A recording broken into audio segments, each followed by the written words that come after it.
Pete the Cat, The Great Leprechaun Chase by James Dean. Tomorrow is St. Patrick's Day, and Pete's teacher, Mr. G, is talking about leprechauns. The only time you can catch one is on St. Patrick's Day. A leprechaun will bring you good luck, Mr. G says. Now everyone in the class wants a leprechaun. Pete gets a great idea. He will open a leprechaun catching business. St. Patrick's Day comes and Pete gathers some supplies.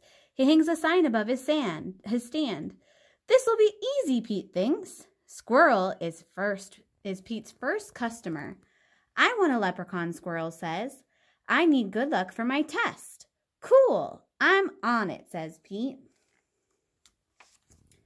Pete has a plan. He will follow a rainbow until he finds a leprechaun. Finally, Pete arrives at the end of the rainbow and finds Clover the leprechaun next to a pot of gold. Pete sneaks up behind Clover. Swoosh! But Clover is too fast. Did you think you could catch me so easily? He asked. Once there was a cat named Pete who thought nabbing some luck would be neat. Then he happened upon a smart leprechaun who he'll find quite tricky to beat.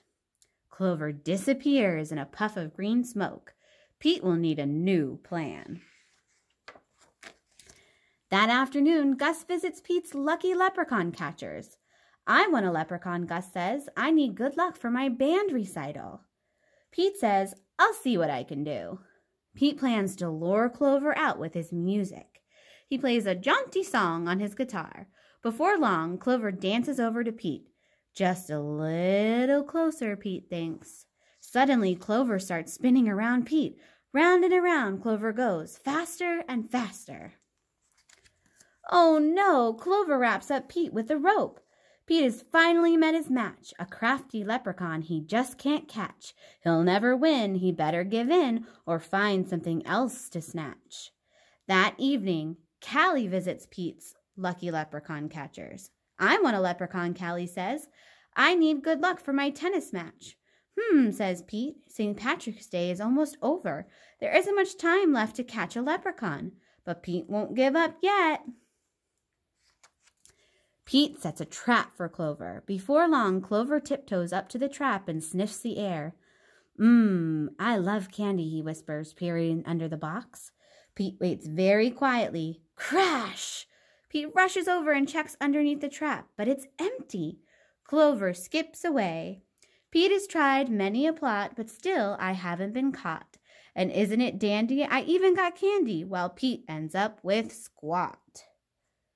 Pete has an idea. He follows the trail of spilled candy to Clover's secret hideout. Pete sneaks up behind Clover and swoosh! He finally catches him. Why do you want me? Clover asks. I'm helping my friends who need some extra luck, Pete says. Luck doesn't come from having a leprechaun, says Clover. You and your friends have each other. That already makes you as lucky as can be. Could Clover be right? Pete is one very lucky cat. A lucky cat doesn't need a lucky leprechaun. He lets Clover go. Pete decides he will be the good luck his friends need by helping them out himself. Pete helps Squirrel study for his test, and Squirrel aces it. Pete helps Gus rehearse for the recital, and Gus rocks it. And Pete helps Callie practice for her match, and Callie wins it. Clover magically appears. Good job, Pete, says Clover. I have one more poem for you. While Clover played hide and seek, Pete learned something unique. The luck that you make beats the luck that you take any old day of the week. Happy St. Patrick's Day. The end.